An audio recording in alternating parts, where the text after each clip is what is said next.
आप रिश्तों में मुनाफ़क़त का अंदाज़ा इससे लगा सकते हैं कि हम बेटी की निस्बत से दामाद को तो हम बेटा मान लेते हैं, लेकिन हम बेटे की निस्बत से बहू को बेटी नहीं मानते। और ये गलती लड़की वालों की तरफ से भी होती है। यानी यहाँ पे मैं कहता हूँ कि हम आकर उसका क्यों हक खा जाते हैं, यहाँ पे ये इतना दोहरा म्यार क्यों है।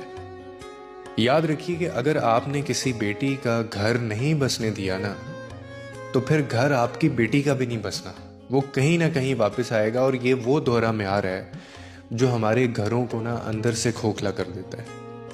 यानी आप ये देखिए, हम इस्लाम की बात भी करते हैं, कुरान की भी, इंसाफ की भी बात करते हैं, मगर इंसाफ करते वक्त अपने मुफाद को हम सबसे पहले आगे रख देते हैं। वो जो घर में आई है वो भी तो किसी की बेटी है ना, वो भी तो किसी माँ बाप की आंखों का नूर है, तारा है, जैसे आपकी बेटी तारा है या आपका नूर है।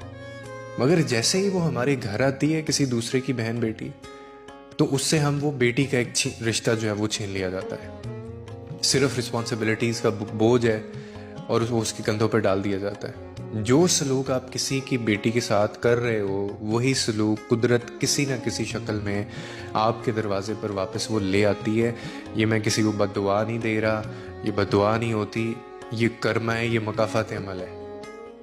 घर सिर्फ जो है ना वो दीवारों से नहीं बनते, घर दिलों के जोड़ से बनते हैं। और जहाँ दिल तोड़ने की रवायत हो ना, वहाँ फिर आपकी जो नस्लें हैं वो भी सुकून नहीं पाती।